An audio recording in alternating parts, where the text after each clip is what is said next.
వైసీపీలోని కొందరు నేతలు నోటికొచ్చినట్లు తిట్టి ఎన్నికల్లో మూల్యం చెల్లించుకున్నారని కాసు మహేష్ రెడ్డి వెల్లడించారు.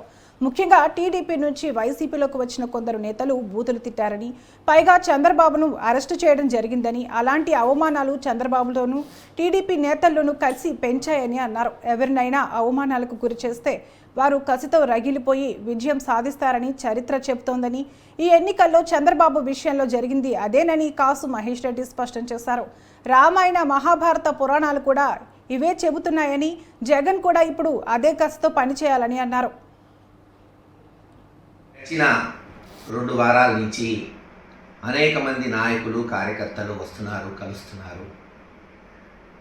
వాళ్ళు అడుగుతున్న ప్రశ్న ఒకటే, ఏంటి సార్ ఇన్ని కార్యక్రమాలు, ఇంత అభివృద్ధి, ఇంత సంక్షేమం జరిగింది, మరి నిత్యం ఎమ్మెల్యేలు కానీ ఇతర నాయకులు ప్రజలకు అందుబాటులో ఉన్నారు, గడప గడప చేశారు, అయినా పార్టీ ఎందుకు ఓడిపోయిందని తరచూ అడుగుతూనే ఉన్నారు.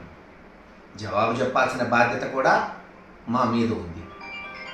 ఒకటే ఈ రోజున ప్రతి కార్యకర్తకి, నాయకుడికి చెప్తుంది, సరే రాజకీయాల్లో గెలుపోవటంలో సర్వసాధారణం, మహానాయకులు ఓడిపోయారు, మళ్ళీ గెలిచారు.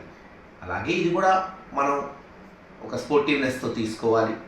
గతంలో గెలిచాం, ఈరోజు ఓడిపోయాం, రేపు తప్పకుండా గెలుస్తాం. మనం మన బాధ్యతని, ప్రతిపక్ష బాధ్యతని మరి హుందాగా నిర్వర్తిస్తూ ప్రజల్లోకి పోయి ప్రజల తరఫున అధికార పక్షాన్ని ఎండగడుతూ ఉంటే తప్పకుండా ప్రజలు మనకు అవకాశం ఇస్తారు. కానీ ఈరోజు ఓడిపోవడానికి సరే అనేక మంది కార్యకర్తల నాయకులతో నేను మాట్లాడుతుంటే వాళ్ళు చెప్తున్న ఒక మేజర్గా 2-3 కారణాలు.